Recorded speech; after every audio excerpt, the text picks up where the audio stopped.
Hello, welcome to I science.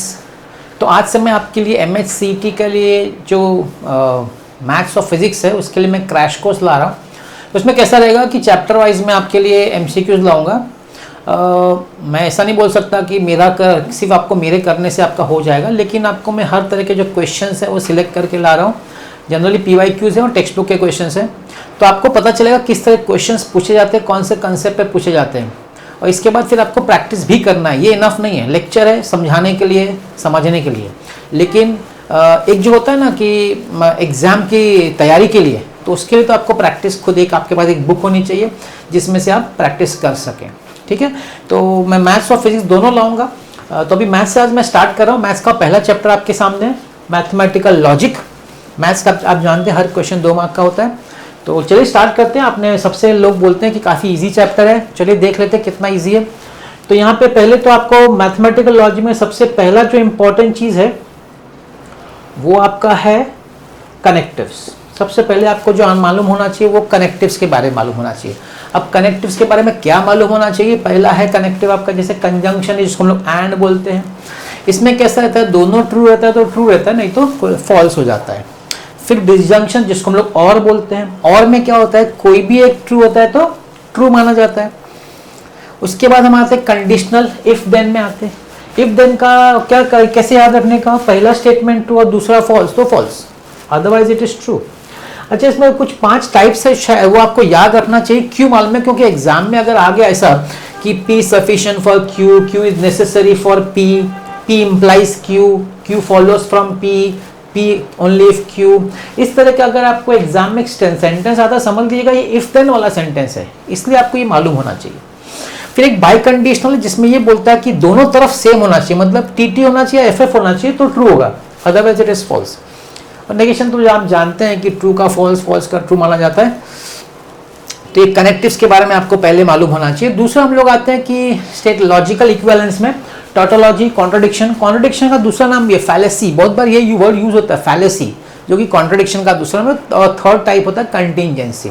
इसमें कैसा रहता है कि अगर आपका लास्ट कॉलम में सब TT है, जो आपको स्टेटमेंट पैटर्न जो दिया है उसमें अगर सब TT आता है तो उसको हम लोग बोलते हैं टॉटोलॉजी। अगर सब FF आता है तो उसको बोलते हैं कॉन्ट्रडिक्शन या फैलेसी। और अगर मिक्स होता है तो उसको हम लोग बोलते हैं कॉन्टिंजेंसी।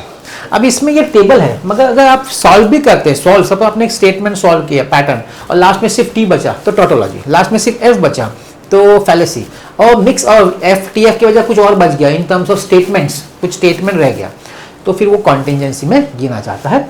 इस तरीके से सब आप जानते हैं। मैं सिर्फ एक क्विक रिविजन कर रहा हूँ स्टार्ट करने से पहले, तो क्या होता है याद हो जाए सब कुछ क्या क्या आपने किया है चैप्टर में। अब इसके बाद हम लोग क्वांटिफायर्स क्या आते हैं। क्वांटिफायर 2 तरह के होते हैं, एक होता है देयर एग्जिस्ट उल्टा ई, एक होता है फॉर ऑल उल्टा ए। देयर एग्जिस्ट मतलब कम से कम एक, फॉर ऑल मतलब फॉर सब वैल्यूज के लिए सेटिस्फाई करना चाहिए, और देयर एग्जिस्ट मतलब एक ही वैल्यू के लिए सेटिस्फाई करना। अब जैसे फॉर एग्जांपल अगर आप ये स्टेटमेंट देखें, there exist x belonging to A, आपको दिया 1 to 7, तो इसमें कोई भी एक वैल्यू अगर सेटिस्फाई करेगा तो answer it is true statement. लेकिन अगर मैं फॉर ऑल कर दूं, ऐसा ये फॉर ऑल मतलब फिर हर वैल्यू उसको सेटिस्फाई करना चाहिए, नहीं तो फॉल्स हो जाता है।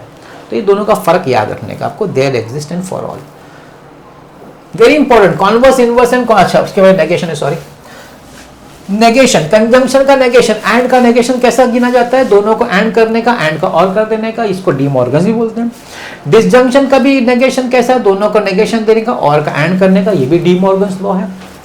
इंप्लीकेशन का नेगेशन कैसा है, P and not Q है। बाई कंडीशनल का क्या, ये रिपीट करने का P and not Q, और इसका उल्टा Q and not P।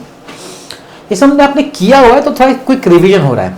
Converse, inverse, contrapositive बड़ा इंटरेस्टिंग इसका टाइप है, इंटरेस्टिंग चीज है आपके लॉजिक में। P एरो Q अगर आपका इंप्लीकेशन है तो उल्टा लिखेंगे ना Q एरो P, तो उसको हम लोग कॉन्वर्स बोलते हैं। अगर आप negation P arrow negation Q लिखेंगे तो इसको इनवर्स बोलते हैं, और उल्टा करके negation Q arrow negation P तो इसको हम बोलते हैं कॉन्ट्रापोजिटिव। इंपॉर्टेंट बात ये है, ये सब मालूम नहीं होना, इसके साथ ये भी मालूम होना चाहिए कि P एरो की इंप्लीकेशन और कॉन्ट्रापोजिटिव दोनों इक्विवेलेंट हैं, दोनों सेम है, और कॉन्वर्स और इनवर्स वो दोनों सेम है। ये भी यूज होता है MCQs के कंसेप्ट में, तो इस चीज को याद रखिएगा। फिर ये इसका भी नेगेशन होता है अपना क्वांटिफायर्स का अगर देयर एग्जिस्ट है तो फॉर ऑल हो जाएगा, फॉर ऑल है तो देयर एग्जिस्ट हो जाएगा, ऑल का सम, सम का ऑल, ये आपका स्टेटमेंट्स के फॉर्म में भी आप लिखते हैं, तो ये भी आपको याद रखना चाहिए। इसके बाद एक बहुत इंपॉर्टेंट चीज आती है वो algebraic of statements, that is laws. Laws भी आपको मालूम होगा, इसमें सबसे जो बहुत कम यूज होता है वो एक तो एब्जॉर्प्शन लॉ, जो हम लोग बहुत कम यूज करते हैं, P R O P and Q, तो इसका पी होता है। इडेंपोटेंट लॉ भी लोग बहुत कम यूज करते हैं, पी एंड पी, जिसको पी बोलते हैं, पी और पी। कम्यूटेटिव आप जानते हो उल्टा करने का। एसोसिएटिव बहुत कम यूज हुआ है, मतलब कैसा रहता है, तीन स्टेटमेंट में दोनों में सेम अगर कनेक्टिव है एंड या और, तो आप ग्रुपिंग चेंज कर सकते हैं। डिस्ट्रीब्यूटिव बहुत यूज हुआ है, डीमॉर्गन बहुत यूज होता है, आइडेंटिटी यूज होता है, कॉम्प्लीमेंट लॉ यूज होता है। कंडीशनल लॉ जानते होंगे, पी आर ओ क्यू को नेगेशन पी और क्यू, और बाई कंडीशनल में नेगेशन पी और क्यू एंड नेगेशन क्यू और पी। इसमें मैं टाइम इसलिए ज्यादा नहीं दे रहा हूं क्योंकि आप किया हुआ है, और मेरा ये भी कहना है कि जब आप खुद भी प्रैक्टिस करें तो एक बार रिवाइज करते रहने का, जितने बार आप रिवीजन करेंगे ना उतना। और टेक्स्ट बुक से क्वेश्चंस आते हैं तो टेक्स्ट बुक के प्रॉब्लम सेट्स आपको आने चाहिए, पीछे के एमसीक्यूज आना चाहिए, और मिसलेनियस भी अगर थोड़ा बहुत कर लेंगे तो अच्छा है। और इसमें लास्ट पार्ट जो है वो आपका स्विचिंग सर्किट्स है। स्विचिंग सर्किट्स तो आप जानते हैं, स्विचिंग सर्किट्स में एंड और कैसे होता है। अगर आपका सीरीज में है तो एंड कंडीशन सेटिस्फाई करेगा, अगर वो आपका पैरेलल में तो और कंडीशन सेटिस्फाई करता है, और का। बस इतना सब आपको मालूम होना चाहिए। इतना अगर आप जानते हैं तो फिर हम स्टार्ट कर सकते हैं। We can start with our MCQs of logic. अब इस लॉजिक अभी कैसा है मैंने बनाया, मैंने ग्रीन ब्लैक में सेंटेंस लिखा क्वेश्चन, और येलो में ऑप्शन लिखे उसके, ठीक है, तो आप समझ सकते हैं।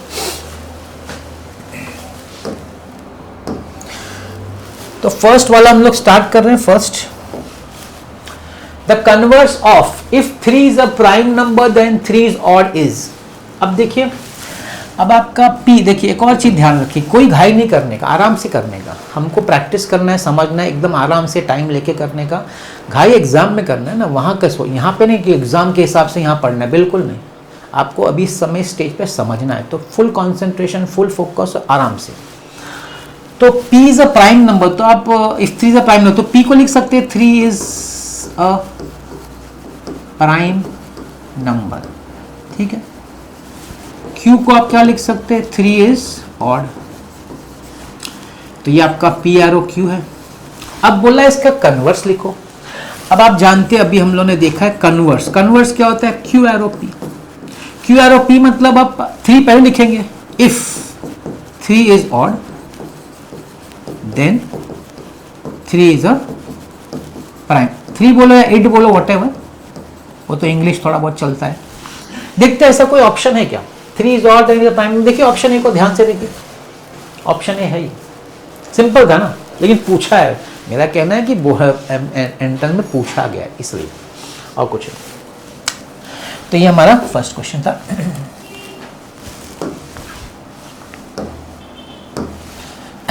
सेकंड क्वेश्चन, लेट P एक स्टेटमेंट है, मैन इज अ जज। Q स्टेटमेंट है, ही इज ऑनेस्ट। इसका इनवर्स बोला, निकालो इनवर्स। अभी PROQ, इसका अगर आपको इनवर्स लिखना है तो क्या होता है, negation P arrow negation Q, ये इनवर्स होता है। नेगेशन P मतलब if man is not a जज, then negation Q, he is not honest, he is not honest. बस यही आंसर है। अब कौन सा ऑप्शन बचता है, नॉट अ जज, इट बी ऑप्शन, ये आपका बी ऑप्शन है, ठीक। अब हम लोग थर्ड पे जाते हैं।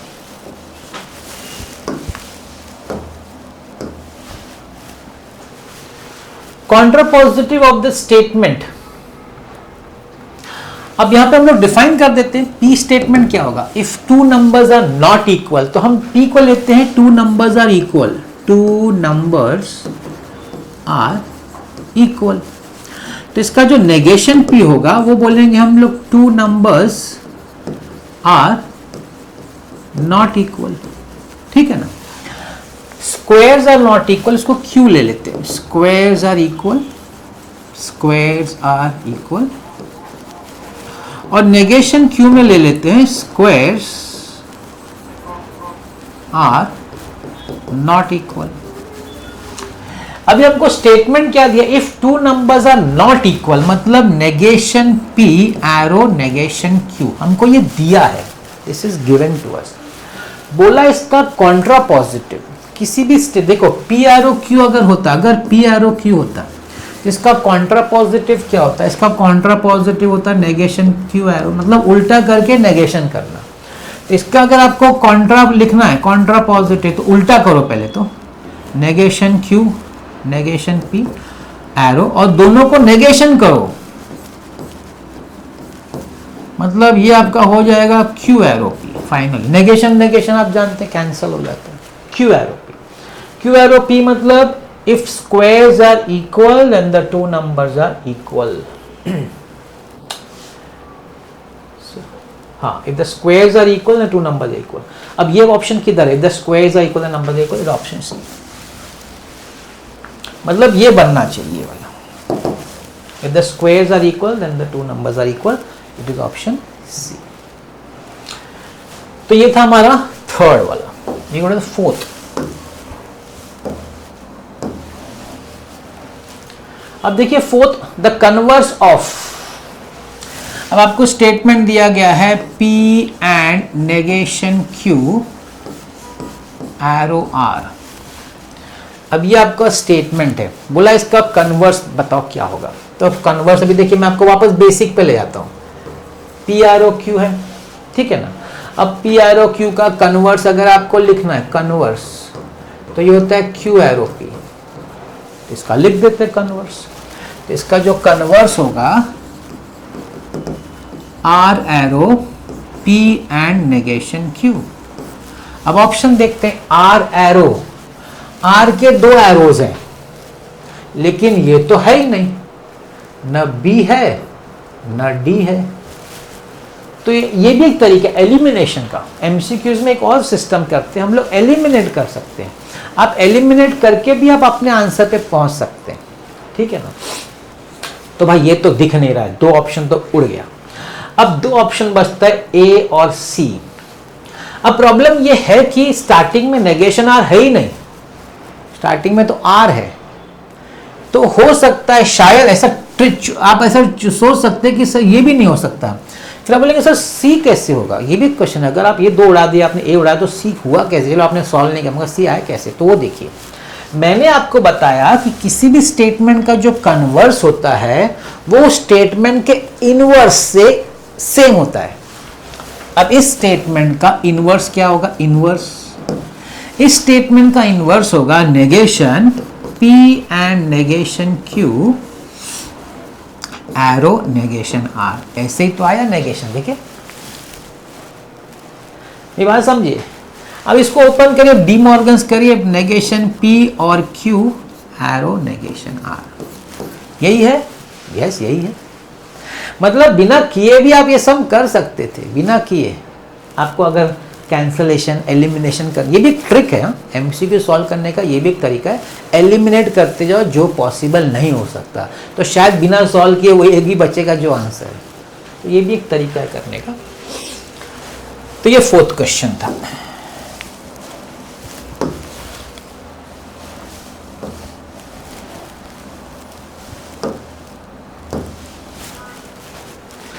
अभी मैंने जो टीबी लिखा है, टीबी का मतलब है कि मैंने उसको टेक्स्ट बुक क्वेश्चन में लिया है, वो टीबी है। अब यहां पे क्या, इनवर्स ऑफ द स्टेटमेंट। अभी आपका स्टेटमेंट देखिए क्या है, P और Q arrow P and Q। TB का मतलब है टेक्स्ट बुक क्वेश्चन।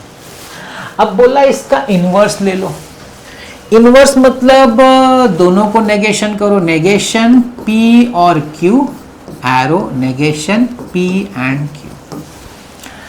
अब हम देखते हैं कि क्या हम पहुंच रहे। चलो ओपन करते हैं डी मॉर्गन्स, डायरेक्ट नहीं, अभी तक तो पहुंचे नहीं, D Morgan's.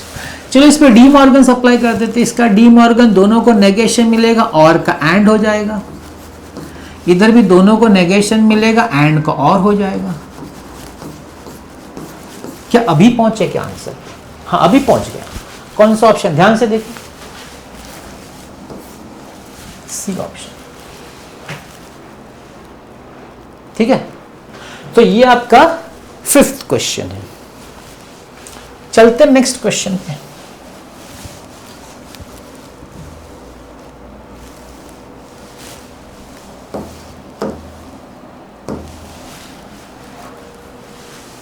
The contrapositive of the inverse. मजेदार क्वेश्चन है। अब देखिए आपको स्टेटमेंट क्या दिया है, P arrow Q। The contrapositive of the inverse of, मतलब इसका इनवर्स निकाल के इसका कॉन्ट्रापॉजिटिव निकालो। पहले इसका इनवर्स निकालो और वो जो इनवर्स मिले उसका क्या निकालो, कॉन्ट्रापॉजिटिव। मैं आपको एक सिंपल तरीके समझाता हूं। अभी आपका P एरो Q है, ठीक। इसका इनवर्स क्या होगा, इसका इनवर्स होगा negation P arrow negation Q, ठीक है ना। इसका भी, अभी इस पे ध्यान दीजिए, इसका कॉन्ट्रापॉजिटिव क्या होगा। किसी भी कंडीशनल का कॉन्ट्रापॉजिटिव क्या होता है, उल्टा करो और नेगेशन मार दो। इसका मुझे इसका कॉन्ट्रापॉजिटिव निकालो, मुझे इसका इनवर्स जो निकाला उसका कॉन्ट्रा, वो स्टेटमेंट होता है, मतलब इसका कॉन्ट्रा निकालो। इसका कॉन्ट्रा निकालो मतलब दोनों को उल्टा कर दो नेगेशन के साथ, मतलब ये हो जाएगा Q एरो P।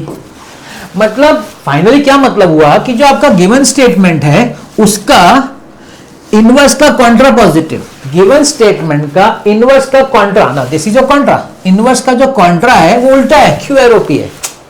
ये आपका गिवन स्टेटमेंट है, उसका इनवर्स है, इनवर्स का कॉन्ट्रा निकाला तो गिवन स्टेटमेंट का सिर्फ उल्टा कर दिया, मतलब गिवन स्टेटमेंट का उल्टा कर दिया, मतलब P arrow Q arrow P बिना कुछ किए। मतलब ये थोड़ा लेंथ वो है ना, ज्यादा है, आप छोटा सा करके देखो क्या बनता है आंसर। जो आंसर बनता है वो इस पे अप्लाई कर दो, आपको कुछ करना ही नहीं पड़ेगा। आप समझ रहे? तो इसके हिसाब से आपका आंसर कौन सा बनता है। अच्छा अभी भी बना नहीं है Q एरो, हाँ अभी भी थोड़ा सिंप्लीफाई करना पड़ेगा। अभी अगर इसमें हमको सिंप्लीफाई करना तो क्या, देखिए अगर आप देखेंगे ना एरो P 3 जगह है, यह नहीं है 3 जगह है। अब आप बोलेंगे सर अंदर ये वाले ब्रैकेट में देखिए कहीं भी आप देखेंगे तो एरो नहीं है, तो चलो इस पे कंडीशनल लॉ अप्लाई करो, P एरो Q का कंडीशनल लॉ क्या है, नेगेशन P और Q है, यही है ना, कर दो नेगेशन P और Q। अब देखो अब पहुंचे क्या, हाँ अब पहुंच गए, बी ऑप्शन पे पहुंच गए। वापस बताता हूं, इसको करने के लिए आप बेसिक लेके सॉल्व करिए, देखिए क्या आता है वो इस पे अप्लाई कर दीजिए। फिर आपने देखा अभी भी हम पहुंचे तो नहीं आंसर, मतलब आपको पहला ब्रैकेट पे फिर सॉल्व करना बाकी है, तो वो लॉ अप्लाई कर दिया कंडीशनल, तो किधर और है 2 जगह अप्लाई किया तो आ गया। तो ये हमारा 6th सम हो गया, ठीक। नेक्स्ट पे चलते हैं।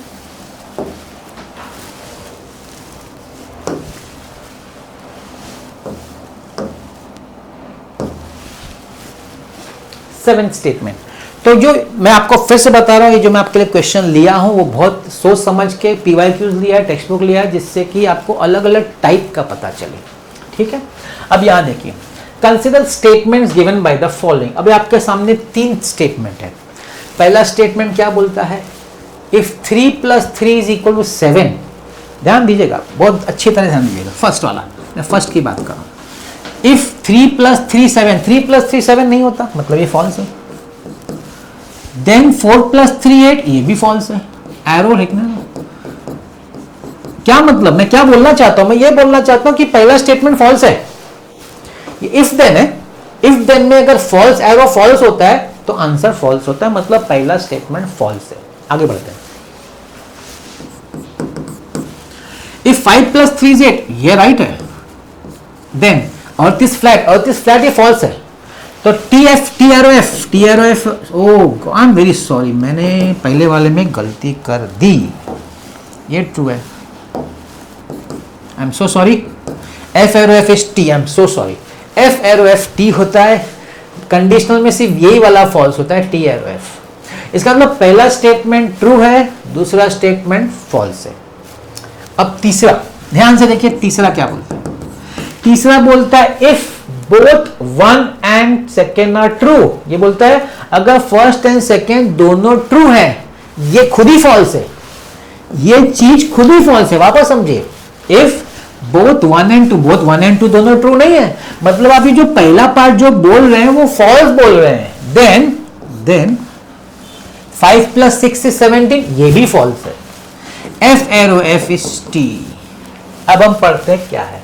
Then which of the following statement is true? ये फर्स्ट सेकेंड थर्ड में कौन ट्रू है कौन फॉल्स है, मतलब इसमें first and third are true and second is false. देखिए first and third are true, second is false, the option is B. Did you get it? Interesting, मस्त, मजेदार, मतलब है तो बड़ा इजी, लेकिन थोड़ा सा कंफ्यूजिंग कर दिया गया था जिससे कि लोगों को सोचने में मजबूर कर दिया जाए।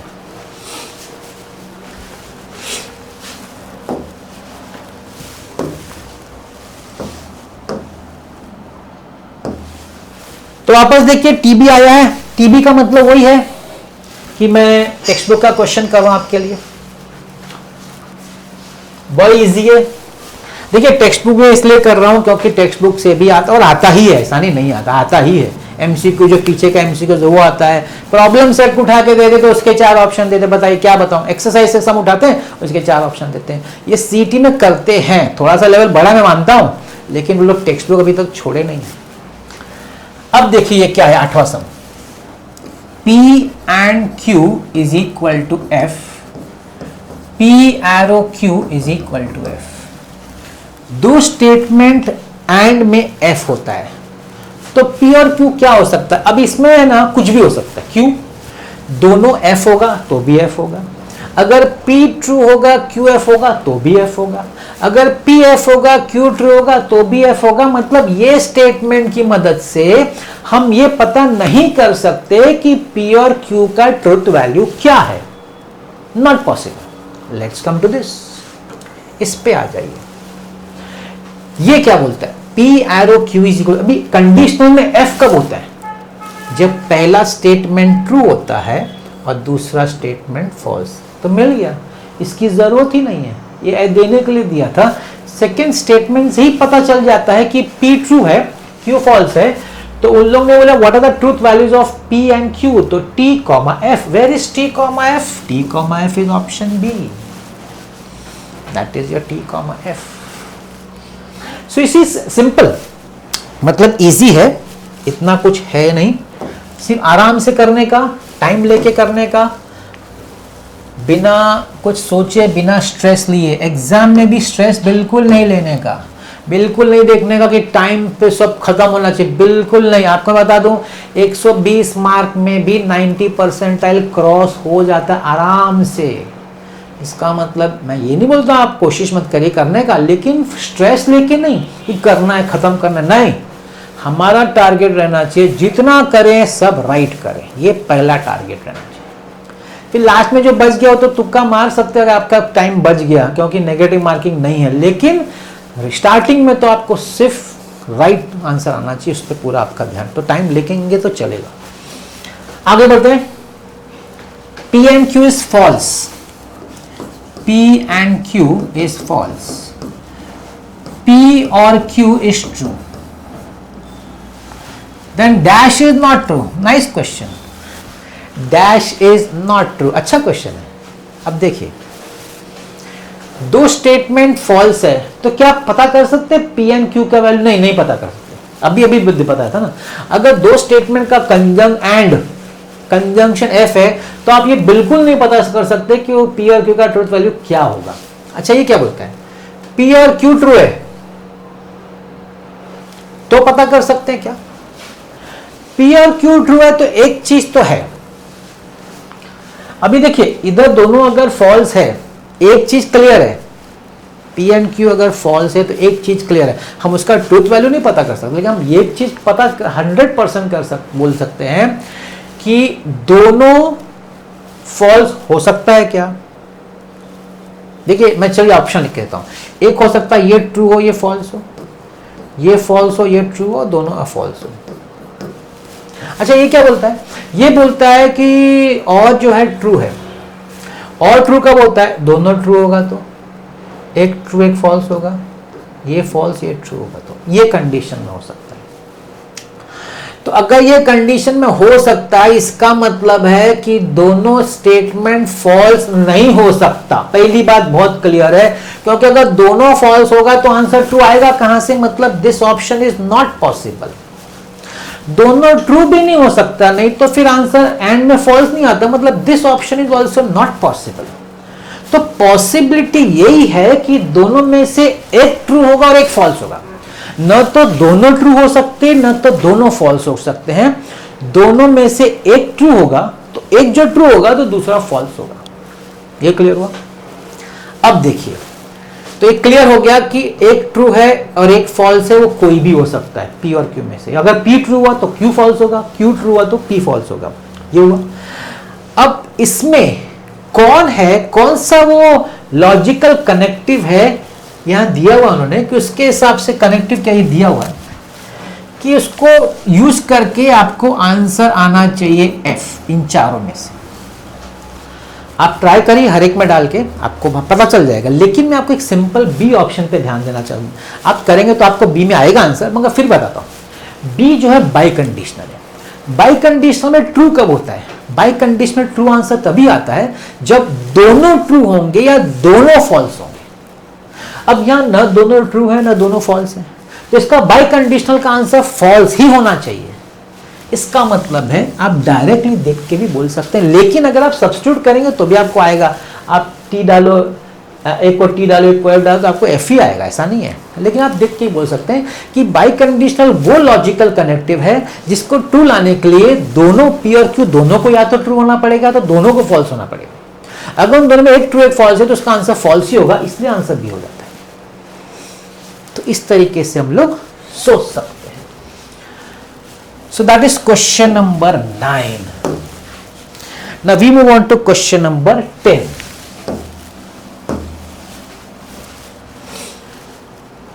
If the statement P or negation Q and R is false, अगर ये false है तो P Q R का ट्रूथ वैल्यूज क्या है? ठीक है ना? P और negation Q and R is false.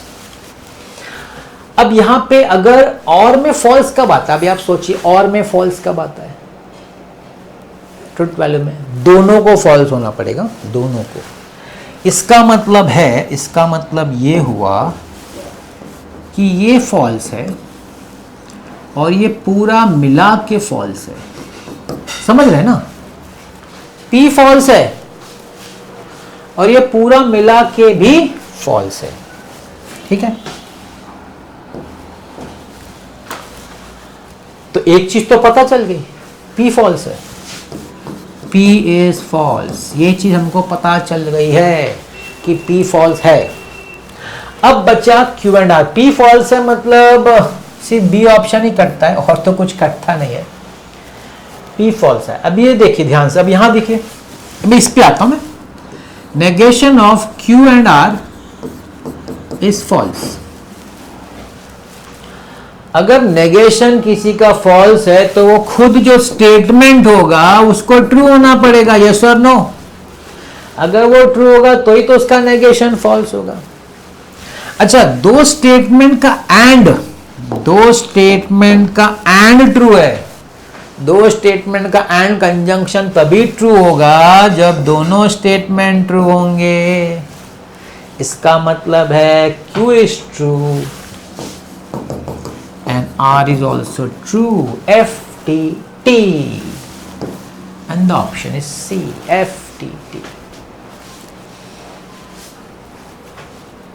तो इस तरीके से धीरे धीरे सॉल्व करने का, आराम से करने का और आंसर तक पहुंचने का। हर सम का 2 मार्क है, तो ध्यान रखिएगा इस बात का।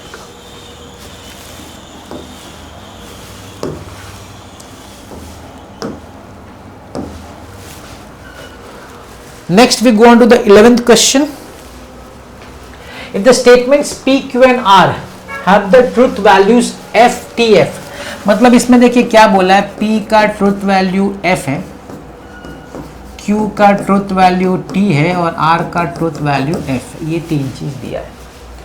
अब बोला है कि ये दो स्टेटमेंट पैटर्न्स का ट्रुथ वैल्यू निकालो। एक तो है P and negation Q arrow R, इसको सॉल्व करो। दूसरा है P और Q एरो R, इसको सॉल्व करो। ठीक, ओके।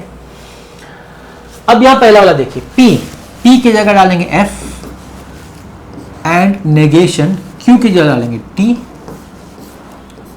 एरो F, क्या देगा? F एंड नेगेशन T होता है F, arrow F, F arrow F, the answer is T।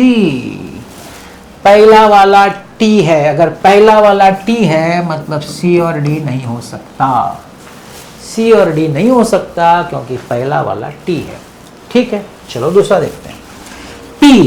P is F और T एरो F और T is T and the answer is F। दूसरा वाला F है, answer is B। इस तरीके से धीरे धीरे करके हम लोग आंसर पे पहुंच जाते हैं। ये सब आपके PYQs है भाई, ये आपको लगेगा बड़ा इजी है, तो भाई है इजी, मगर कब? जब मेरा कंसेप्ट क्लियर हो तब। We go to the next one.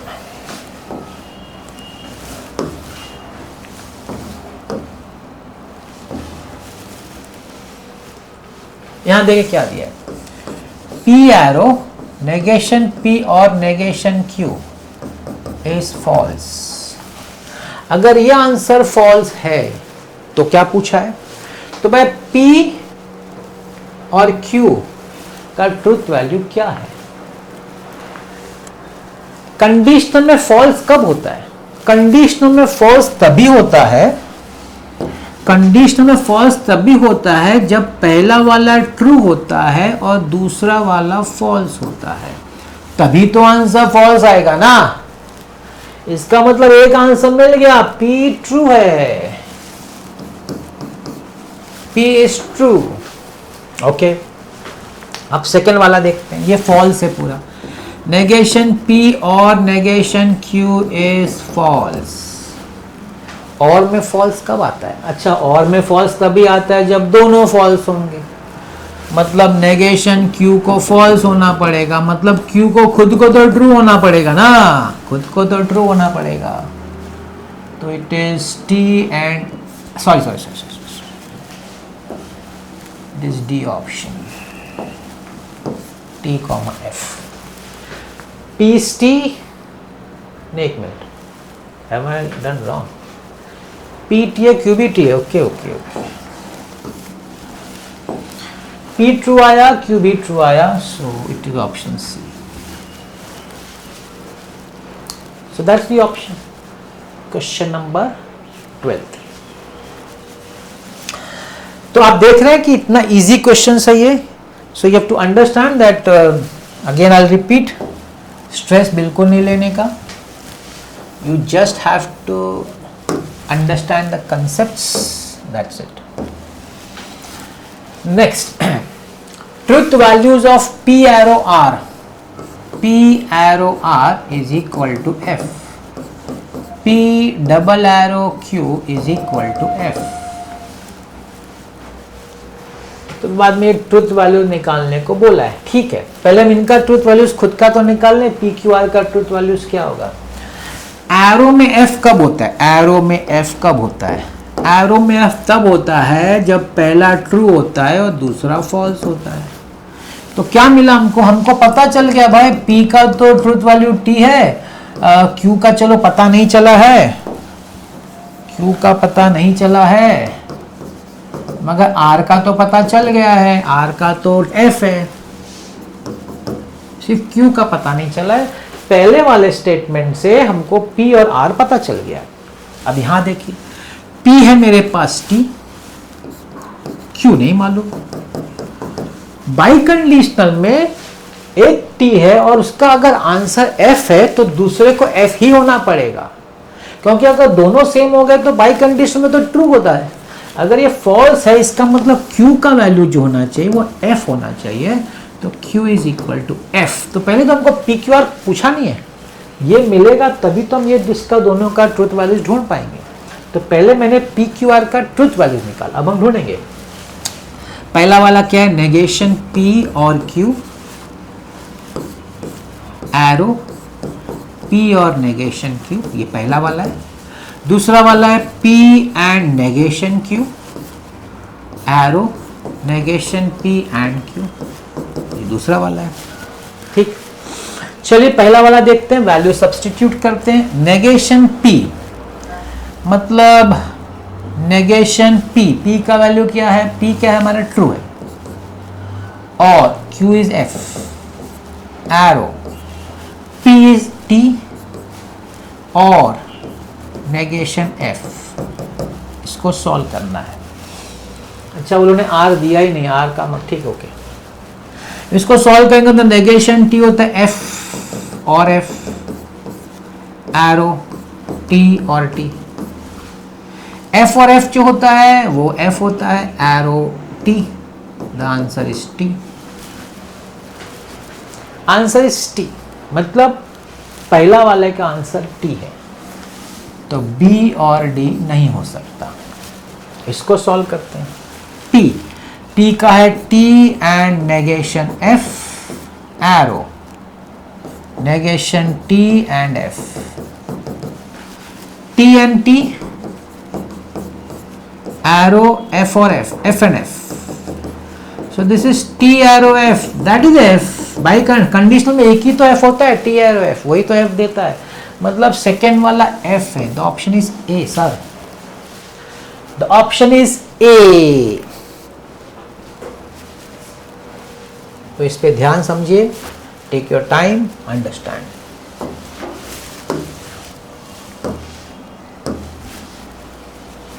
Fourteenth, P and negation R, arrow negation P or Q has truth values false। P and negation R, arrow negation P और Q, इसका truth value F है। तो बोला PQR का values क्या है। Arrow में false कब होता है, जब ये वाला ट्रू होगा और दूसरा वाला फॉल्स होगा, तो ही तो होगा ना। ठीक, अब P एंड नेगेशन R बोला है ट्रू, एंड में ट्रू कब होता है, एंड में ट्रू तभी होता है जब दोनों ट्रू होगा, मतलब कि P को भी ट्रू होना पड़ेगा और नेगेशन R इसको ट्रू होना पड़ेगा। तो यहां पे एक चीज क्लियर हो गई, P भाई ट्रू है, Q का पता नहीं मगर R का पता चल रहा है। क्या, नेगेशन R को अगर ट्रू होना है तो R को खुद को फॉल्स होना पड़ेगा, तो R मिल गया फॉल्स। क्या आंसर इसमें से पता चल सकता है क्या। पहला T है तो ये दोनों तो भाई गया, और लास्ट वाला F है। अच्छा, दोनों ऑप्शन अभी भी रेडी है, चलो अभी Q ढूंढते हैं।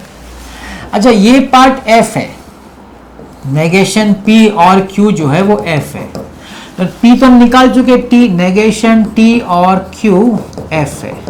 नेगेशन T होता है F और Q F है।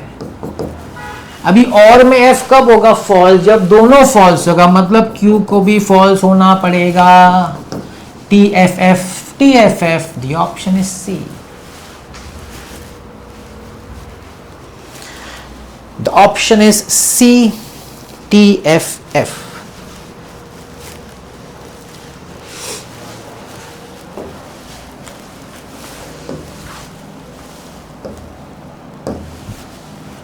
TB मतलब टेक्स्ट बुक, TB मतलब टेक्स्ट बुक।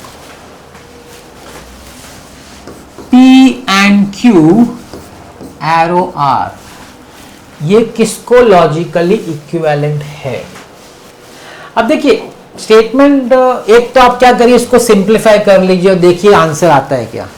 और दूसरा ये है कि कोई भी एरो वाला है ना, मतलब देखिए वापस बताता हूँ, P arrow Q negation P arrow negation Q, sorry पहले Q arrow P and negation Q arrow negation P।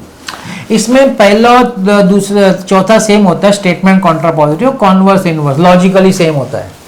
एक तो ये तरीका करने का, और दूसरा तरीका है कि इसका कंडीशनल स्टेटमेंट अप्लाई कर। देखिए ये भी हो सकता है, ये दोनों मेथड में से जो आंसर आपको मिल जाए। हम लोग देख रहे हैं कि सब में एरो है, एरो में उनको आंसर चाहिए, एरो में। तो अगर मैं इसको सिंप्लीफाई, ये तो सिंप्लीफाई नहीं होगा एरो, तो ये अगर देखेंगे हम लोग, अगर इसको देखें, चलिए मैं करके देख लेता हूं। पहला स्टेटमेंट कॉन्ट्रा पॉजिटिव, इसका कॉन्ट्रा पॉजिटिव क्या होगा, negation R, arrow negation P and Q. एक ये ऑप्शन हो सकता है, लेकिन ऐसा ऑप्शन उन्होंने दिया तो है नहीं।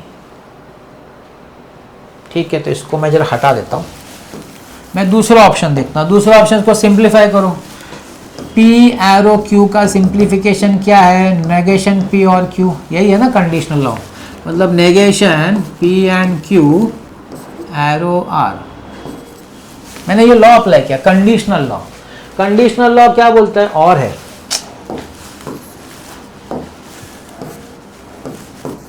कंडीशनल लॉ क्या बोलता है, P एरो Q का नेगेशन P और Q, तो negation of the first statement और दूसरा स्टेटमेंट। अब इस पे नेगेशन अप्लाई करिए, negation P D Morgan's law और नेगेशन Q और R।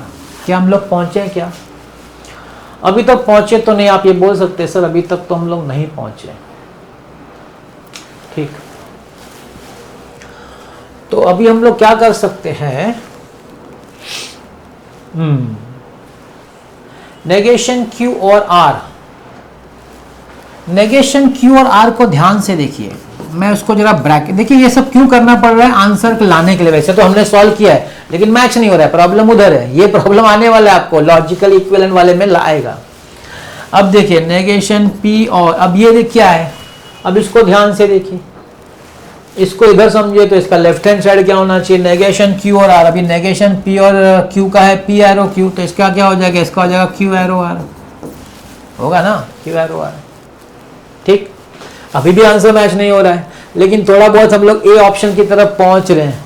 अब यहाँ देखिए, वापस इसको देखिए राइट हैंड साइड को, नेगेशन P और ये पूरा आपका Q है, तो क्या बोलता है, पहले का P एरो दूसरा कर देने का, तो हो गया आपका ये ऑप्शन।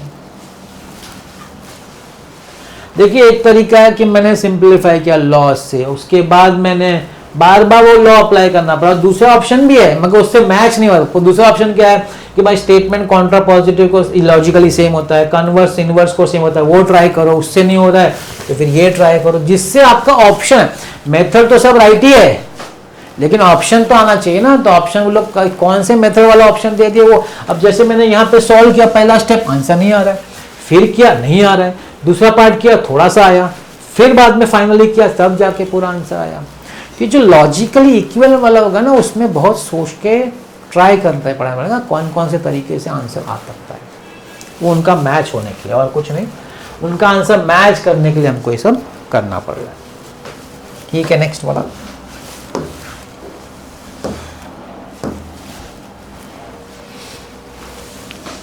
नेगेशन P और negation Q, arrow P and negation Q।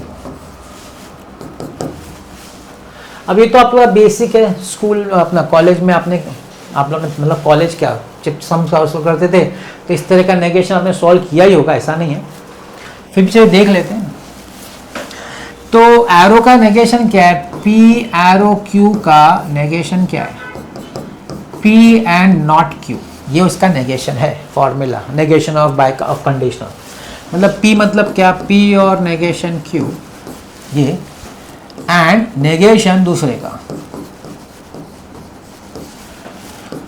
तो P और नेगेशन Q एंड इसमें डी मॉर्गन अप्लाई कर, नेगेशन P और नेगेशन ऑफ नेगेशन Q।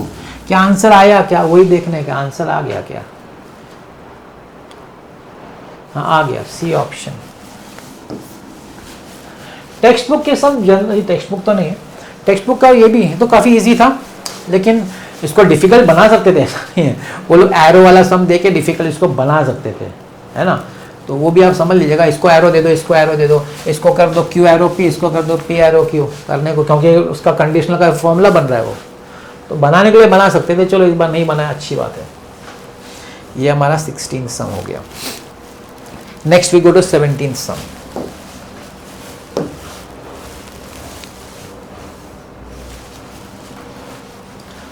ये लो आ गया equivalent.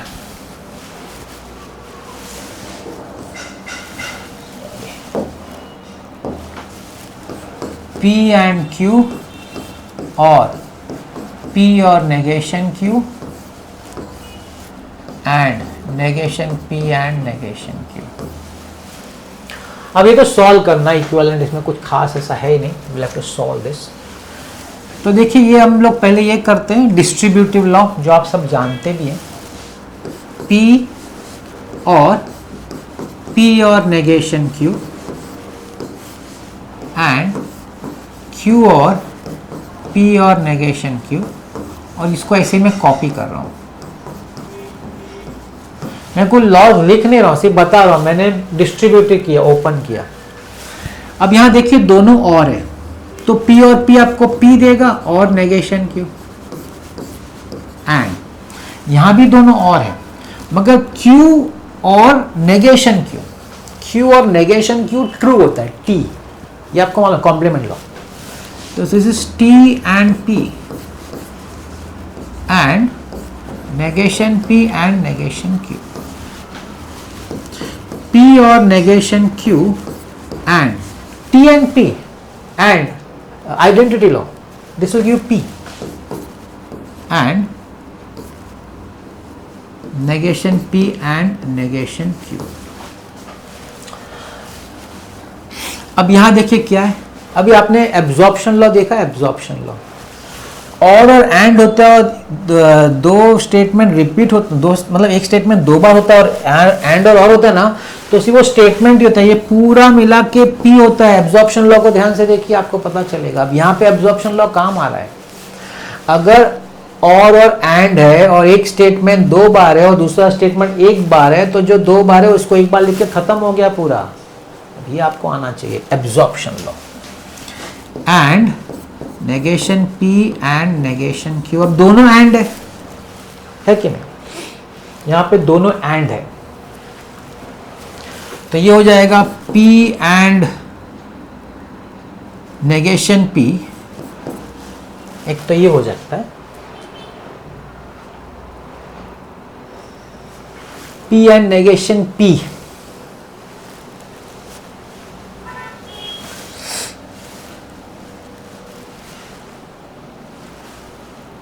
P and Q।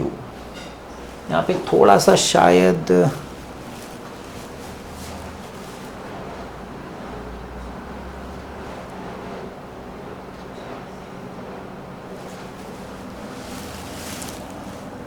I'll just try to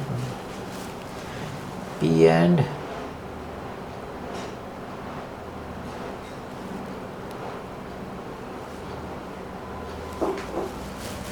P and Q और P और negation Q and negation P and negation Q। I'll just कहीं शायद कुछ गलती हो गई, let me do it again, क्योंकि आंसर आ ही नहीं रहा, मैच ही नहीं हो रहा है। P एंड Q और P और negation Q and negation P and, हाँ गलत तो नहीं किया, तो यहाँ पे P आएगा और आएगा P और नेगेशन Q एंड कॉपी होगा Q और P और negation Q and negation P and negation Q। P और P देगा और नेगेशन Q एंड दोनों और है, तो Q और नेगेशन Q आपको देगा T और P, T और P and negation P and negation Q। P और नेगेशन Q एंड और में T आ जाता है इधर, and negation P and negation Q। अगर एंड T करते हैं एंड में तो स्टेटमेंट आ जाता है P और negation Q and negation P and negation Q। अब फिर ओपन करना पड़ेगा, फिर ओपन करना पड़ेगा। तो P and negation P and negation Q ये ले लिया, और negation Q and negation P and negation Q।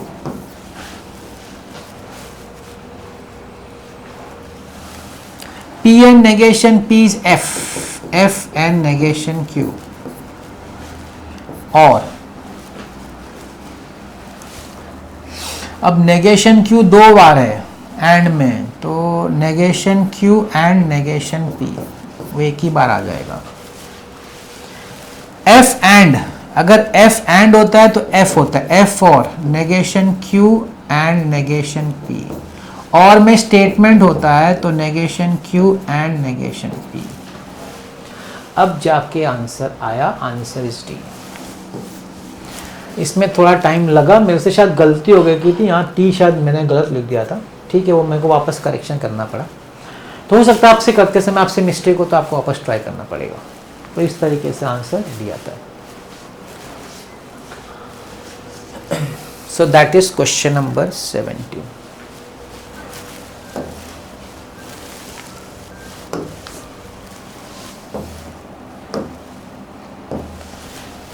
Let PQR be the statements x is an equilateral triangle, x is an isosceles triangle, R के बारे में पूछे, R is Q और negation P।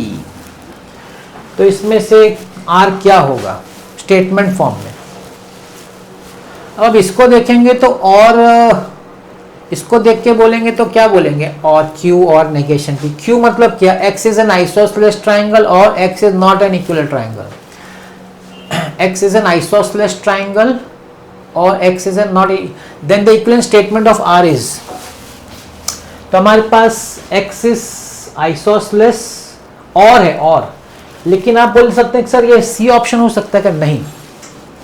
आपको लगेगा कि C ऑप्शन हो सकता है, आपको ऐसा फील होगा, क्योंकि Q जो है X is isosceles है, और ये कहीं यहाँ बट है, बट इज नॉट और, बट इज एंड।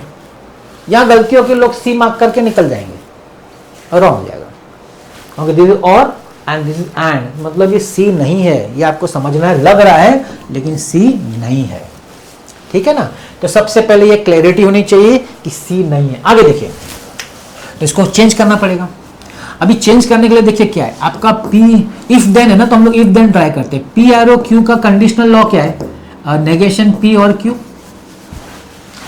अभी एक तो ये नेगेशन P और Q को आप बोल सकते हैं कि आप ऐसा भी बोल सकते हैं कि सर इसको P एरो Q लिख दो, वो ये, या फिर आप बोल सकते हैं सर इसको आप ऐसा लिख दो, negation Q arrow negation P। Negation Q arrow negation P भी यही देगा, P एरो Q भी यही देगा, आप करके देख लो। P एरो Q यही देता है, negation P arrow negation Q भी यही देगा, ठीक है ना। वो इसलिए देगा क्योंकि स्टेटमेंट और कॉन्ट्रापोजिटिव सेम होता है। अब इन दोनों में से कौन सा मैच होता है वो आपको देखना है, ये या दो भी, कोई भी एक होगा, दोनों तो नहीं हो सकता, कोई भी एक होना चाहिए। क्या मेरे पास है कि x is isosceles triangle, if x is isosceles then, sorry, if x is equilateral then it is isosceles, ऐसा है क्या, ऐसा नहीं है, ऐसा है नहीं। ये क्या बोलता है, ये बोलता है if x is not isosceles then x is not equilateral, ऐसा है क्या, हाँ ये है, डी ऑप्शन है। if x is not if x is not isosceles, हाँ Q पहले है ना, Q, तो if x is not isosceles then x is not equilateral, so this is the answer which is D। तो इसमें क्या हुआ, आपने पहले जो स्टेटमेंट था उसको देख के मैच करने की कोशिश की, वहां पे कंफ्यूजन ये हो जाएगा, आपको लगेगा C राइट है लेकिन यहाँ और है, यहाँ पे एंड है, तो C राइट नहीं है। फिर आपको क्या करना पड़ेगा, उसका लॉ अप्लाई करना पड़ेगा, कंडीशनल लॉ के हिसाब से बनता है क्या, तो दो आंसर बनता है, तो दो में से कौन सा आंसर मैच करता है वो देखना पड़ेगा, फिर मार्क होता है। तो ये था आपका क्वेश्चन नंबर 18। Nice question.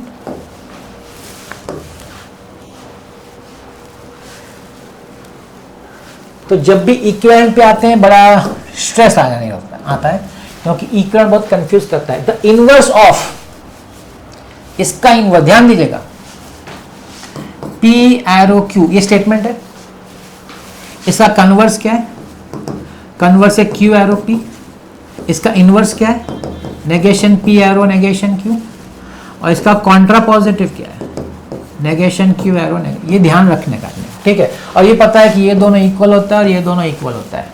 चलो, इनवर्स ऑफ दिस इस किसको इक्वल, अब ये आपका स्टेटमेंट है,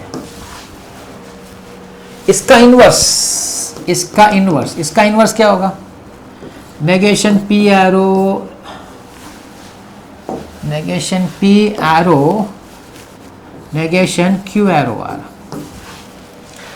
अब ये किसको इक्विवेलेंट होगा, इसका इनवर्स किसको इक्विवेलेंट होगा, ये पूछा है।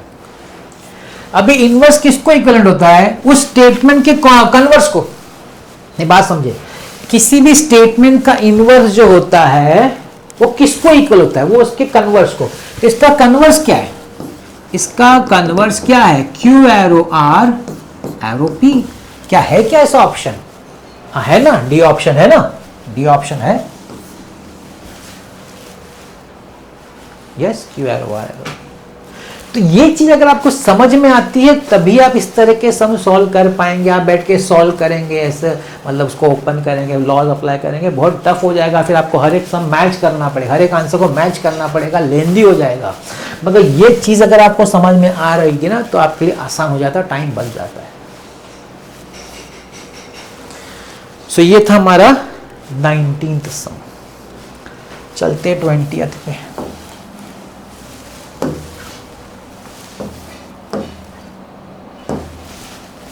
The statement is equal to, मतलब इसको सिंप्लीफाई करना है, P एंड Q और R और negation R and negation Q and P। बड़ा ध्यान से करना पड़ता है, गलती हो गई तो फिर हो गया। आपने एक सम पहले देखा ही था, गलती तो होती है, हाँ सही। इसको देखिए आप P आगे लिख के एंड ये दो एंड को आप वो कर दीजिए डी मॉर्गन्स, एंड नेगेशन बाहर निकाल के Q और R कर दीजिए, बाहर निकाल दिया डी मॉर्गन्स। क्यों क्या मालूम, बताता हूँ क्यों क्या। इसमें क्या फायदा हो गया, देखिए फायदा क्या हो मालूम है, ये सेम हो गया, ये सेम हो गया, है ना, P एंड Q और P एंड, तो क्या बोल सकते हैं कि दोनों में P तो कॉमन है, P एंड तो कॉमन है दोनों में, तो बचा क्या, बचा Q और R और नेगेशन Q और R, यही तो बचा, ये दो बचा ना, क्योंकि P एंड तो कॉमन निकाल रहे हैं डिस्ट्रीब्यूटिव के हिसाब से। तो P एंड ये आपका कॉम्प्लीमेंट लॉ, स्टेटमेंट और नेगेशन, P और नेगेशन P, इसका आंसर T है, P एंड T का आंसर P है, and the option is D. अब कोई लोग क्या करेंगे, ओपन करेंगे, लंबा लंबा करेंगे, उससे भी आएगा, लेकिन ये ट्रिक है, ये समझने आइडेंटिफाई करने आना चाहिए कि क्यू आर इधर भी है, क्यू आर इधर बाहर निकाल तो सेम हो गया, फिर वो दोनों को अलग कर दिया, ये शॉर्टकट है। और कोई बोलेगा मैं इसको ओपन करूं, बाद में हर एक को मल्टीप्लाई करो, डिस्ट्रीब्यूटिव होएगा, बहुत लेंदी होगा, बहुत लेंदी। ये सब भी आपको समझना और सीखना है। So that was 20th some.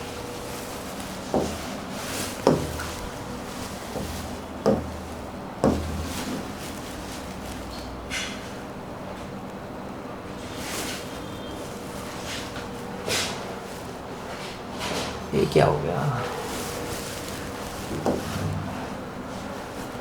21st सम।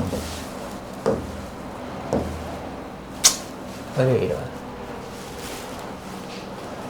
यहाँ पे कुछ गलती हो रही है,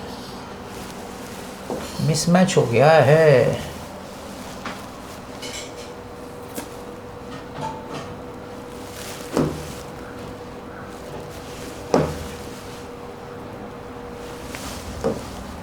फर्स्ट सम में क्या हो रहा है, 21st सम में थोड़ा सा प्रॉब्लम आ रहा है मुझे, आपको हटाना पड़ेगा।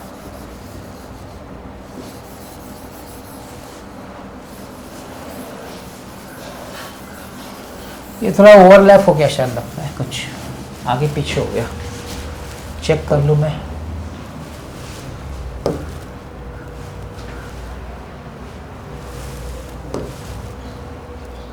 अभी ठीक है शायद, अभी ठीक है, शायद थोड़ा ओवरलैप हो गया था।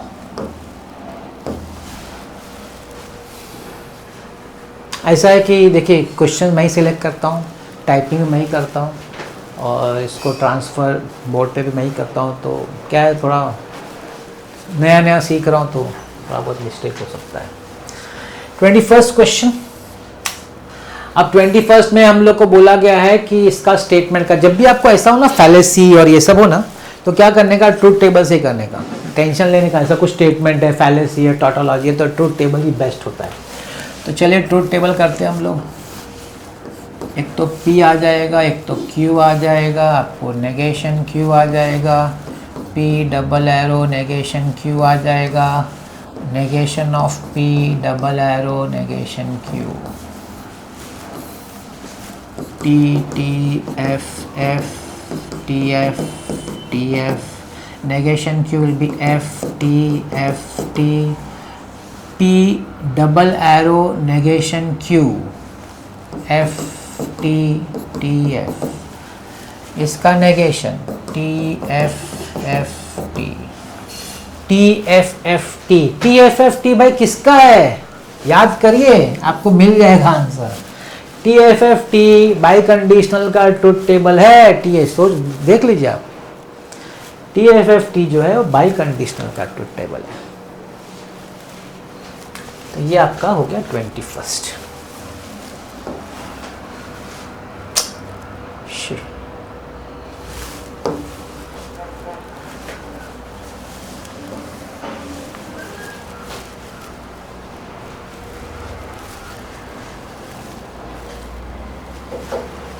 कुछ तो प्रॉब्लम रहा।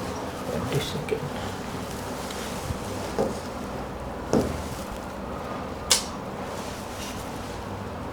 अच्छा वो ओवरलैप हो रहा है।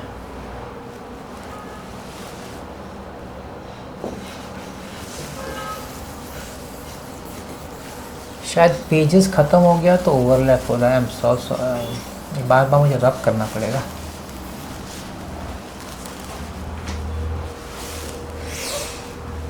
शायद मुझे रब करना पड़ेगा। Okay 22nd। अब 22nd में क्या है, the proposition is equivalent to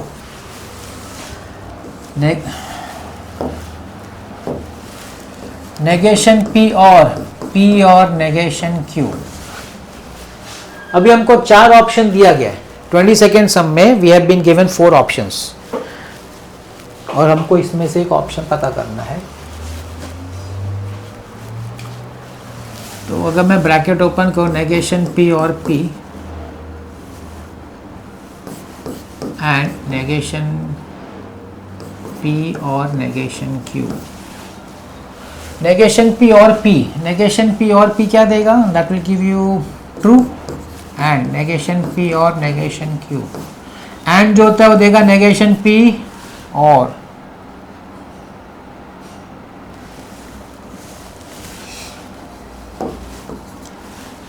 negation P और negation Q। Have I got the answer. अब देखिए इसको कैसे पढ़ सकते हैं पता है आप, ये P एरो Q का क्या है कंडीशनल लॉ, नेगेशन P और Q। तो इसको लिख सकते हैं क्या हम लोग, P एरो नेगेशन Q, क्योंकि यही देगा P arrow negation Q। Yes, C option.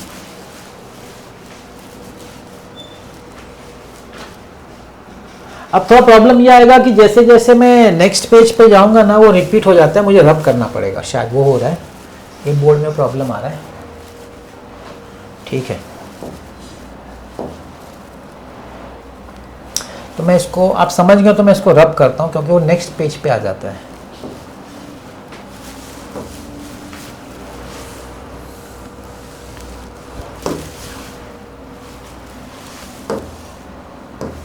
हाँ देखिए आ जाती है, थोड़ा प्रॉब्लम है।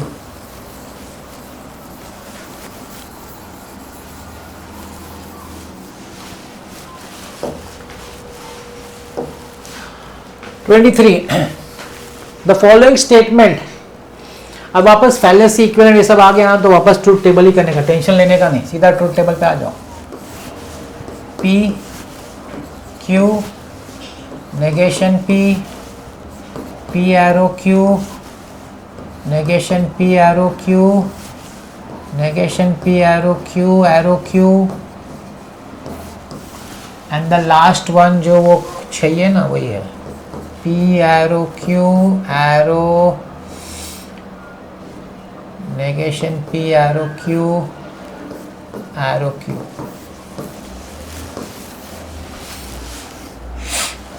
तो देखिए t t f f t f t f negation p f f t t p arrow q t f t t, ये तो सब आप लोगों को आता ही होगा। negation p arrow q t t t f। अब ये नेगेशन, ये वाला स्टेटमेंट को q के साथ एरो करना है, q के साथ, इसको q के साथ करना है, t t t t f f t t t t। अब इसको p एरो q के साथ एरो करना है, t t t f t। सब t आ गया भाई, t आ गया मतलब tautology, it is a tautology. D option tautology.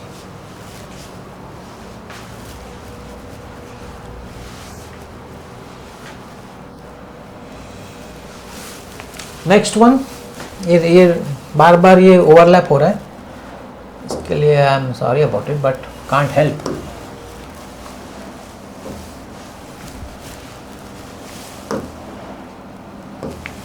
मुझे अब करना पड़ेगा।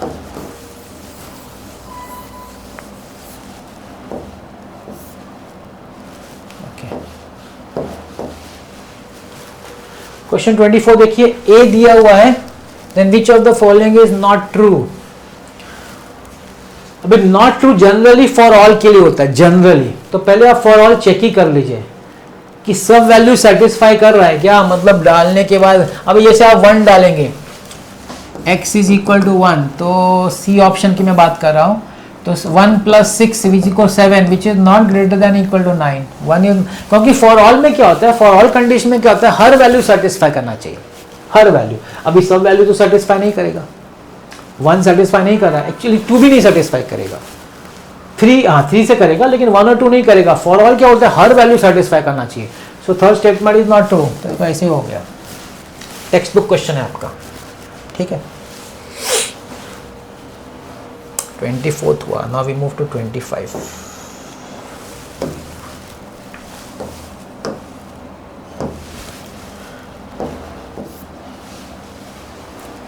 ड्वेल, ड्वेल के बारे में मैंने बताया आपको। ड्वेल आप जानते होंगे, ड्वेल एंड का और करने का, और का एंड करने का, टी का सी, सी का टी, मतलब फॉल्स होगा तो ट्रू, ट्रू होगा तो फॉल्स। अभी आपको स्टेटमेंट क्या दिया गया, आपको स्टेटमेंट दिया P arrow Q arrow R. अब इसको पहले हम लोग लॉ अप्लाई कर देते हैं, लॉ पी एरो क्यू, इसका नेगेशन और आर, याद करिए पी एरो क्यू का लॉ क्या है, नेगेशन पी और क्यू, तो मैंने वही अप्लाई किया। अब इसका नेगेशन, बाई कंडीशनल का नेगेशन क्या है, P and not Q, it is P and not Q, इस पे अप्लाई करिए पी एंड नॉट क्यू और आर। यहां पहुंच गए। अब यहां पहुंचने के बाद हमको क्या करना है, हमको अप्लाई करना है ड्वेल, क्योंकि ड्वेल जब अप्लाई होता है वो और एंड पे अप्लाई होता है, वो एरो कंडीशनल पे अप्लाई नहीं होता। तो पहले इसको कन्वर्ट किया, अब इस पे ड्वेल अप्लाई करिए। इसका ड्वेल क्या हो जाएगा, पी एंड का हो जाएगा और नेगेशन क्यू और का एंड आर। अब क्वेश्चन है, बस ड्वेल हो गया। अब क्वेश्चन है, देखिए मैच होता है क्या। अब आपको ये देखना है कि मैच होता है क्या, कोई आंसर।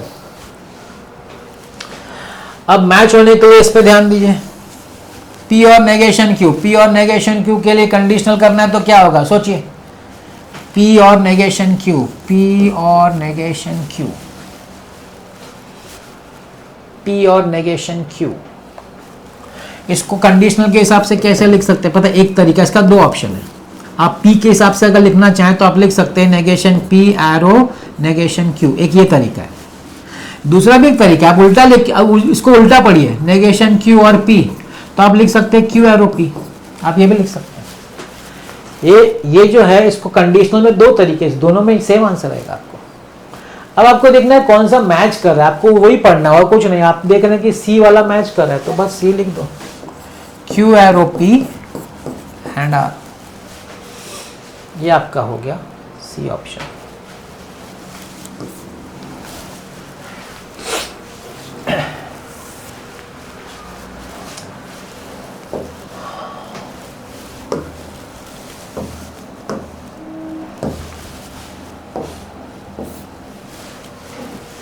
नेक्स्ट, वो जो बार बार आ रहा है ना, वो एक्चुअली ओवरलैप हो रहा है, क्योंकि शायद इसके पेजेस खत्म हो गए तो ओवरलैप हो रहा है। अभी आपको पी स्टेटमेंट दिया गया है, P for all n square plus n is an even number. क्या ट्रू स्टेटमेंट है? क्या is P true? N square plus n, कोई नंबर ले लो, 4 square plus 4 16 plus 4 20, 5 square plus 5 25 plus 5 30, सब इवन नंबर है, तो पी ट्रू स्टेटमेंट। पी जो है वो ट्रू है। क्यू क्या बोलता है? क्यू बोलते हैं n square minus n is odd, करके देख लो। लेट्स से कोई भी नंबर ले लो, 4 square minus 4 16 minus 4 12, 5 square minus 5 25 minus 5 20, वो इवन देता है, मतलब ऑड नहीं देता, इवन ही देता है वो भी, तो क्यू इज फॉल्स। पहले तो ये पता चल गया। अब ये निकालना शुरू करो, P and Q. P and Q मतलब T and F which is F, P और क्यू विच इज टी और F which is T, P arrow Q, T arrow F which is F, F T F. The option is C, FTF. That is option C option. That is question number 26. इसको मैं हटा देता हूं, अगर आपने देख लिया, क्योंकि क्या ये रिपीट होता है बार बार, तो मैं इसको हटा ही देता हूं।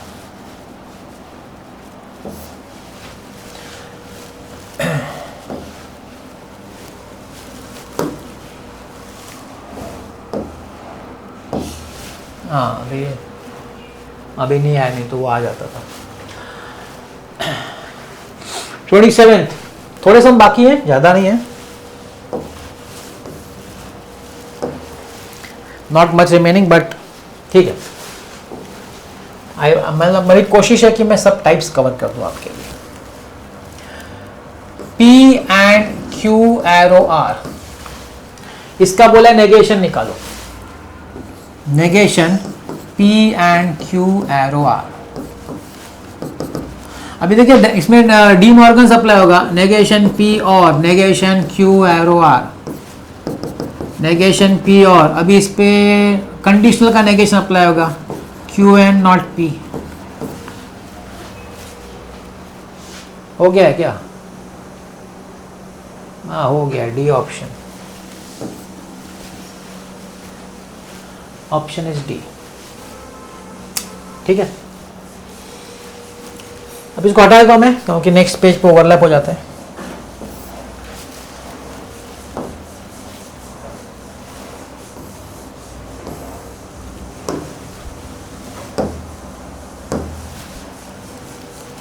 (28) The negation of inverse, negation of inverse of, अभी देखिए नेगेशन P एरो Q है, अभी इसका इनवर्स निकालिए। इसका इनवर्स क्या होगा? इनवर्स होगा negation of negation P arrow negation Q, मतलब होगा P एरो नेगेशन Q। तो इसका मैंने पहले इनवर्स निकाला, इनवर्स निकालने के बाद बोला इसका नेगेशन करो। ये बात समझिए, पहला क्या किया है, negation P arrow Q statement था, उसका मैंने इनवर्स निकाला। इनवर्स कैसे निकालने का? दोनों को नेगेशन दे देने का। अब इसका बोला है ये जो आपको इनवर्स मिला है, अब इसका आप नेगेशन करो, मतलब negation of P arrow negation Q। Arrow का नेगेशन क्या होता है? कंडीशनल का नेगेशन क्या होता है? P and not Q, P and not Q, तो हो जाएगा P and not of not Q is Q, P and Q, P and Q, option is A. आप बोलेंगे Q एंड P चलता है ना, क्योंकि कम्यूटेटिव लॉ है, कम्यूटेटिव लॉ में यू कैन डू इट। तो अगर हो गया तो मैं इसको हटाऊंगा, क्योंकि नहीं तो जैसे आप जानते हैं ओवरलैप होता है।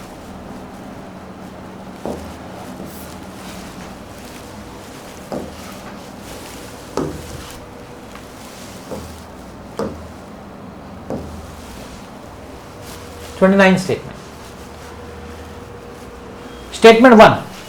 If the work is not finished on time, the contractor is in trouble. Either the work is finished on time or the contractor is in trouble. दो स्टेटमेंट दिया और इसका ये सब पूछा है। Statement 2 is negation of statement 1, कि converse है, कि सेम है, कि इनवर्स है। तो इसको अच्छी तरह लिख लेते हैं। ठीक है, मैं पी लेता हूं, work is finished on time, Q contractor is in trouble. ठीक है, अब स्टेटमेंट 1 की बात करते हैं। स्टेटमेंट 1 क्या बोलते हैं? Statement 1, if the work is not finished on time, मतलब negation P arrow, then the contractor is in trouble, P arrow, negation P arrow Q है। स्टेटमेंट 2 क्या बोलता है?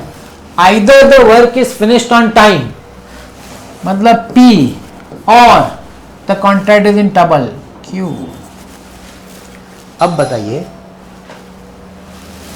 इसका नेगेशन P एरो Q का इक्विवेलेंट क्या है? बाय कंडीशनल लॉ क्या है इसका? कंडीशनल लॉ बताइए। P एरो Q का कंडीशनल लॉ है नेगेशन P और Q। तो नेगेशन P एरो Q का कंडीशनल लॉ क्या होगा? P और Q हो जाएगा। भाई ये P और Q है, ये यही है, सेम है दोनों। इसका कंडीशनल लॉ यही है, P और Q, मतलब they are equivalent statement. Statement 2 and 1 are equivalent statement. 29th,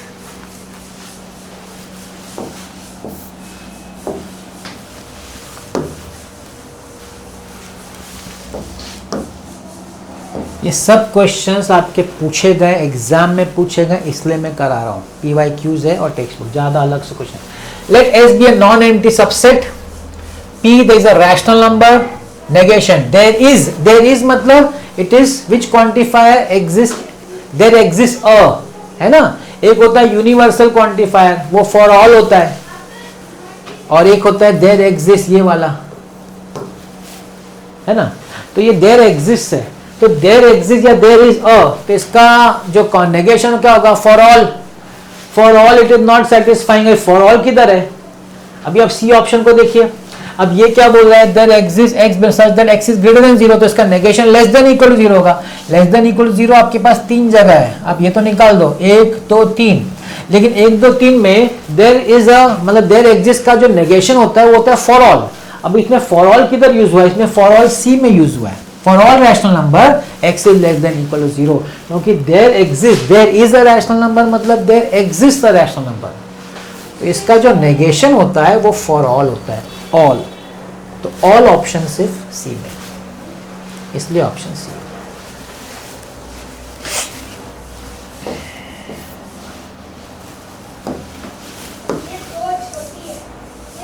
thirty first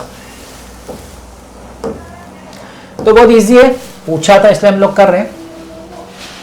the payment will made if and only the work is finished on time. ये आपका पी डबल एरो क्यू है, P double arrow Q का negation पूछा है, बड़ा easy है ना negation. क्या है पी डबल एरो क्यू का negation? P and not Q और क्यू एंड नॉट पी। बस इसको देख के अप्लाई कर दिए, इसको आप समझ लीजिए। The payment will made, P ले लीजिए, work is finished in time, इसको क्यू ले, इसको क्यू ले लीजिए, इसको पी ले लीजिए, और इसके हिसाब से पता करिए कि 31st में कौन सा आंसर आएगा आपका। 31st में कौन सा आंसर आना चाहिए जो ये दे दे हम लोग को। अब ये क्या बोलता है इसके हिसाब से? The payment will be made and the work is not finished on time, और the work is finished on time and the payment will not be made. ये किधर है? अब ये क्या बोलता है? Work is finished on time and the payment is not made, work is finished on time and the payment is not made, और the payment is made and the work is not. इन लोगों ने उल्टा कर दिया है। देखो अब क्या है ना, कंफ्यूज करने के लिए उन्होंने क्या किया है, हम लोग का पहले आ रहा है payment is made and the work is not finished on time, वो लोगों ने बाद में दिया है। Payment is made and work is not, ये लोगों ने बाद में दिया है, और ये पार्ट उन्होंने पहले दिया है। चलता है ना, कम्यूटेटिव लॉ के हिसाब से आप शिफ्ट कर सकते हैं, ये पहले और इसको बाद में आप लिख सकते हैं by commutative law. Therefore the option is D.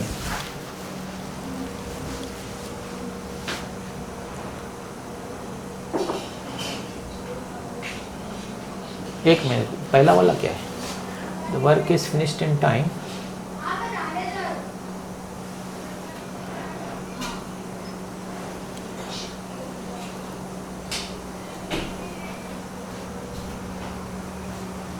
दोनों 31 का दोनों सेम है क्या? नहीं, सब राइट है।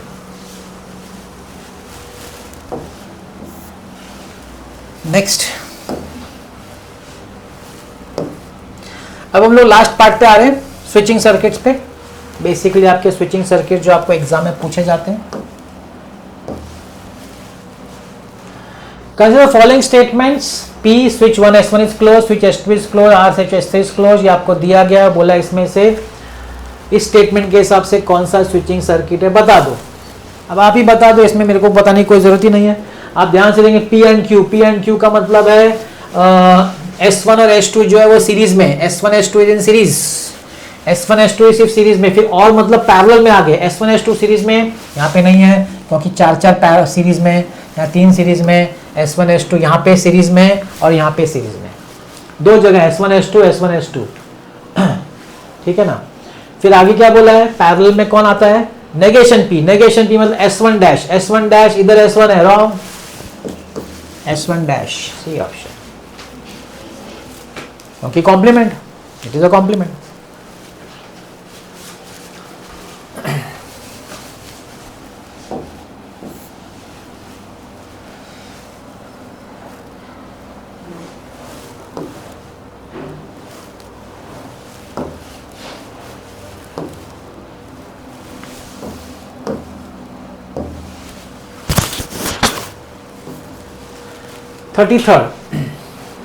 The new switching circuit for the following circuit by simplifying the given से। इसको सिंप्लीफाई करके पता करना है चारों में से कौन सा ऑप्शन है, तो बड़ा इजी है, हमको सिंप्लीफाई करना और आंसर लाने का है। अब ये देखिए क्या है, ये P एंड सीरीज में, ये पैरेलल में Q और P, ठीक है, ये हो गया P एंड Q और P पैरेलल, और S1 डैश मतलब नेगेशन P, S2 डैश मतलब नेगेशन Q एंड P।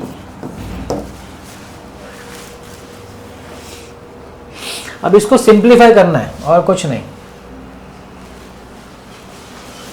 देखिए P एंड Q और P और P, अभी इसका नेगेशन निकाल दीजिए, P एंड नेगेशन बाहर करिए Q और P, इस तरह का सम ने किया था।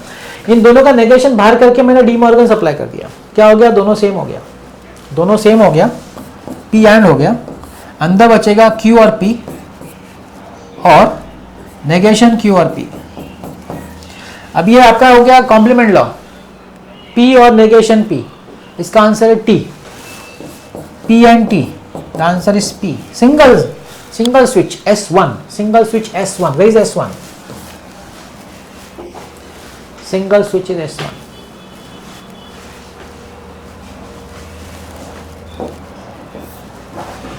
And we come to the last one. मैं अपने लास्ट क्वेश्चन पे आ रहा हूं।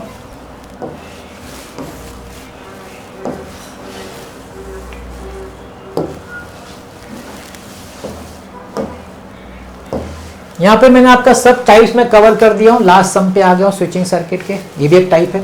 विच of the following is a pair of equal, 5 circuits दिया है, बोला इसमें 2 सेम है, कौन से 2 सेम पता करो। पहले सबका मैं एक्सप्रेशन लिख देता हूँ। पहले वाला क्या, S1 S2 मतलब क्या, P एंड Q और P एंड R, ये पहला वाला है। दूसरा वाला का क्या है, दूसरा वाले का P और Q एंड R। तीसरा वाले का क्या है, थर्ड वाला P and S2 S3, Q and R। चौथे वाले का क्या है, चौथा वाला, तीनों सीरीज में P and Q and R। पांचवा वाला P एंड Q और R। अब ये 5 मैंने एक्सप्रेशन लिखे, इसमें से 2 सेम है, बोला पता करो कौन से 2 सेम है, तो सिंप्लीफाई करना पड़ेगा। चलो पहला मैं स्टार्ट करता हूं सिंप्लीफाई करना, P एंड Q और P एंड R।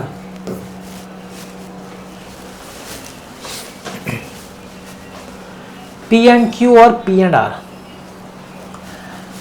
अभी यहाँ पे हम लोग क्या कर सकते हैं, दोनों में से P कॉमन निकाल दें, P एंड, तो क्या बचेगा Q और R। ये हो गया, ये हो गया, मैच हो गया 5 से, P एंड Q और R, नहीं सॉरी, P एंड Q और R मैच उससे नहीं हुआ, P एंड Q बाहर आया, Q और R हो गया, ओके Q और R, P एंड Q और R, Q और R, थर्ड वाला है, थर्ड वाला क्या है, ये मैंने रॉन्ग लिखा है, थर्ड किधर गया, P एंड Q, यहाँ रॉन्ग हो गया,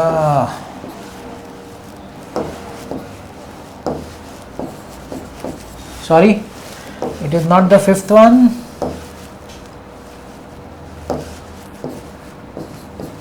थर्ड से मैच हो गया, थर्ड से P एंड Q और R थर्ड से मैच हो रहा है, मैं गलती से देखिए P Q और R है, Q और R, तो फर्स्ट और थर्ड मैच हो गया, फर्स्ट और थर्ड इज ऑप्शन डी। तो यहाँ पे मैंने आपका पूरा ये टॉपिक जो है मैथमेटिकल लॉजिक कंप्लीट किया है। आई होप आपको कुछ इसमें से फ़ायदा हुआ होगा, समझ में आया होगा।